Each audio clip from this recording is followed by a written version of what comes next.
Hi, and welcome to the show where we share the stories of the many who intersect with our healthcare system but are rarely heard from. My name is Kevin Poe, founder and editor of Kevin MD. Today in the show, we have Peter Leo. He is a dermatologist and he wrote the Kevin MD article, The Evolution of Medical Training in Dermatology and the Impact of Technology. Peter, welcome to the show. Thank you so much for having me. I'm excited to be here. We'll get into the article in a little bit, but first off, can you share your story and journey to where you are today? Yeah, so I'm originally from Chicago, from the northern suburbs, and I went out east to medical school at Harvard and fell in love with dermatology because I had some incredible teachers and mentors. Stayed on at Harvard for my residency, got to be the chief resident in my last year, and then actually stayed on as faculty for a few years before coming back home to Chicago and joining up with Northwestern. And since then, it's been a little bit of some mini journeys as I've now forged my own practice, and I started the Chicago Integrative Eczema Center. That's been really exciting. And I really focus a lot on atopic dermatitis, but I also trained in medical acupuncture. So I focus on some integrative approaches in dermatology as well. It's been an exciting journey. So as a private practice dermatologist, what are some of the challenges that you face? There are a lot of challenges. One of the biggest things is that there is a huge demand for our services, which is wonderful and you feel very needed, but it's also really hard to, meet the need of the community. There's a waiting list sometimes, and some of our patients are suffering and miserable and itchy and infected, and we're trying to get those patients in. We also have a duty to do screening. We do a lot of skin cancer screening, and I still am a general dermatologist, so I see everything. Even though I focus a lot on atopic dermatitis, we're also trying to balance clinical research, educational stuff. I like to have medical students and residents come through, all of these things. So I think most doctors share this kind of stress of trying to balance everything. But in our line of work, it's really trying to make people happy and meet their needs while not running yourself too ragged and burning out. So I'm interested in hearing the intersection between technology and dermatology, which you write about in your article. It's titled The Evolution of Medical Training in Dermatology and the Impact of Technology. Now, for those who didn't get a chance to read your article, can you just walk my audience through it and share the story of why you decided to write it? Yes, I just think it's so fascinating. Dermatology, part of what really captivated me when I was a medical student is that not only is it visual, everyone sort of says, it's so visual, and it is, and that is striking and a big part of it. But there is a lot of interesting thoughts and tons of therapeutics, and there's a lot of chronic disease management. We have all these different things. We have all these different approaches for therapies too. Part of what really blew me away with dermatology is that we use oral medicines, injectable medicines, but we also use topical medicines, all these different vehicles. And then we use things like physical modalities, cryotherapy to freeze stuff, thermal therapy, we can heat things up. We use different types of lasers. We use toxins injected into the skin. We inject fillers. I mean, we do surgery. It's incredible. So there's so many different things that we have to learn, such varied skill sets. And each one of those really does require a different approach. So we kind of, I think, by default, we have to learn from other specialties. From the surgeons, we can see how do they teach procedures? How do they get people comfortable? From other areas of medicine, we say, okay, what do we do to get good diagnostics? How do we teach people to do that? Now we've, of course, been pushed kind of sometimes kicking and screaming into the world of telemedicine. So we've had to look at radiology and say, okay, what are they doing? Because they have to look at screens and make these diagnoses and give feedback. How can we learn from them? And I think that's part of what drew me to it and continues to keep me excited and passionate about dermatology, that we have all these different worlds we pull from. And the medical education has to reflect that. If we want to keep making great dermatologists, which we most definitely do, and we want to keep being great dermatologists, right? Because we're constantly learning, then I'm very interested in seeing our educational approaches also modernize and keep up with the technology. Now, can you describe how current dermatology training is like and what specific technological approaches you would like to see to train the next generation of dermatologists? I think right now we're still in a way, and I love it, beautifully old fashioned, that it's very much an apprentice model. When you are a resident, you spend time in different clinics, you learn from different attendings, and you get that repetition over and over and over and over. One of the things about dermatology is we're a very high volume specialty. Some people can see, 30, 40, 50 patients in a half a day. I don't see that many personally, but there were clinics where we've seen this kind of tremendously fast throughput. So you have to be quick on your feet. You have to be a good communicator. You have very little time to establish rapport with the patient and to get that educational message out. So you find that you have to be very refined. So over those 3 years of derm training, I think we get people there. But I would love to see us be able to use more technology. Part of the things that have changed as well are we often now carry dermatoscopes with Mhm. us. So dermatoscopy or dermoscopy, some people say it, is a little magnifying glass with lights around it that actually uses polarized light and a polarized filter so we can see a little bit deeper into the skin. We can also look at particularly pigmented lesions is really kind of where we use it most. So if we're worried that something could be precancerous or melanoma, but I use it for everything. There's even literature looking at it for different types of hair loss, for looking at other types of non-malignant lesions.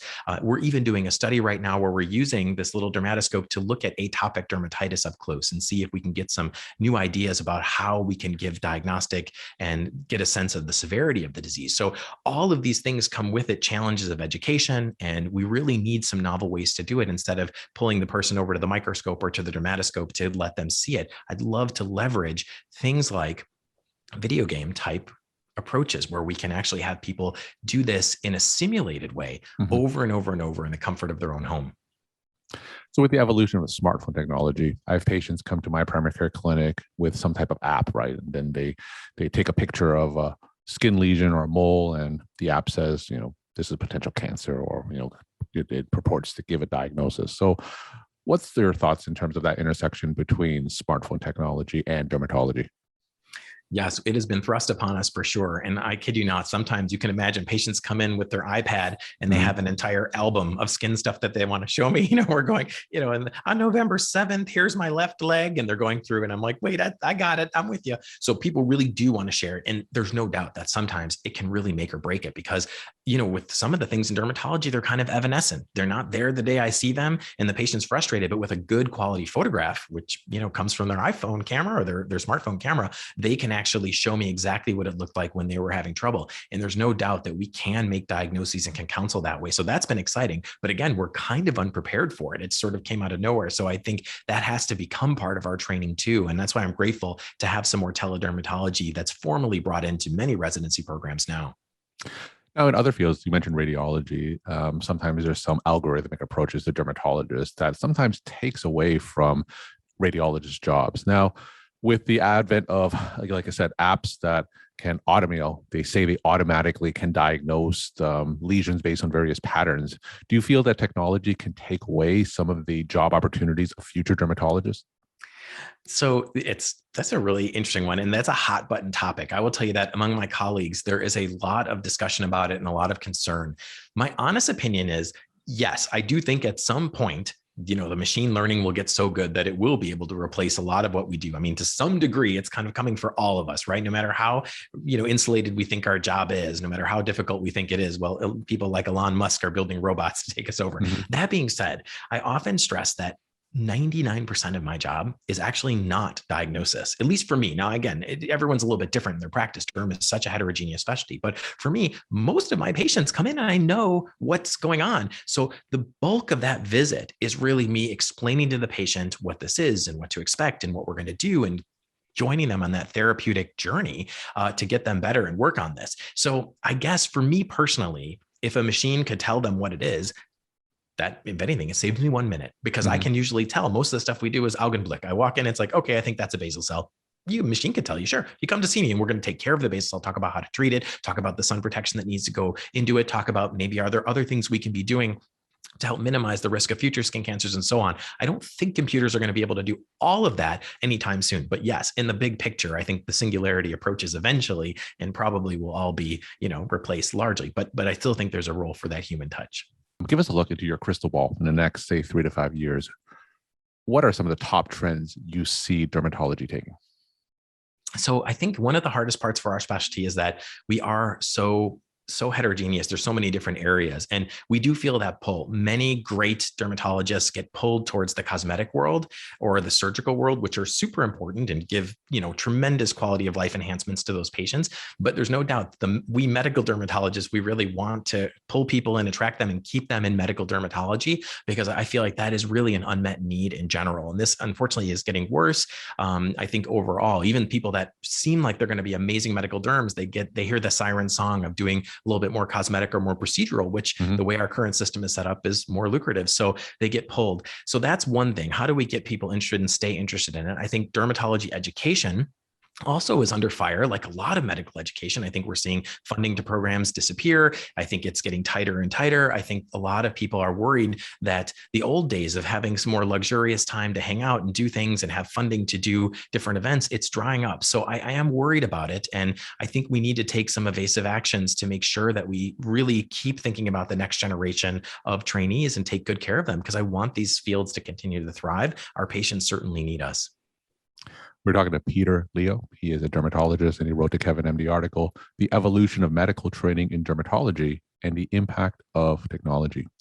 Peter, one of the things you mentioned earlier was really a shortage of dermatologists. And in my practice, it sometimes takes 3, 6, 9 months sometimes to see a dermatologist. There's been an influx of advanced practice practitioners going into dermatology, and sometimes that can alleviate some of that shortage. But can you comment on what the role of the advanced practice practitioner is specifically in the field of dermatology? Yes, this is another hot button issue, and I think you'll see some polarized opinions on this. I honestly do think that we can't do it alone, that we need advanced practitioners to help us in many ways. And I am someone who really feels like especially if they're going to be taking care of patients, then I want to give them all the tools that I can in terms of education and support so they do a good job, right? It's one of those things, I'm much more interested in helping the patient than saving my job or being right. Maybe I'm an idiot. Some of my colleagues would say, boy, you're a dummy. You're going to lose your job because you're training the people to replace you, I suppose. But to me, it's a moral discussion that, is very clear. That being said, I do think that many advanced practitioners are best suited as part of that team. And I think the ultimate, if I were the czar of the universe, I would just say maybe the best way to use my time would be to have a number of people that can kind of work under me, can do a lot of the heavy lifting, get to know the patient, get the history, kind of go through that, talk to me, bounce it off me. And then I can say, what if we try X, Y, and Z? And then they can do the next hard lifting, heavy lifting, which is to explain to the patient, get the drugs covered and all that. Because no doubt I'm very old fashioned and it's probably stupid. I spend an awful lot of time on the phone with the pharmacist clarifying something. Mm-hmm. Or sometimes patients even feel comfortable enough to send me the school note and I'll just do it. And that's probably not the best use of our time. So can we utilize some of these associates who are wonderful in their own right to help spread that out so you don't have to wait 6 to 9 months to see a dermatologist? So for my primary care audience that is listening to this podcast, what would you say is like the number one dermatological tip that you could share with them?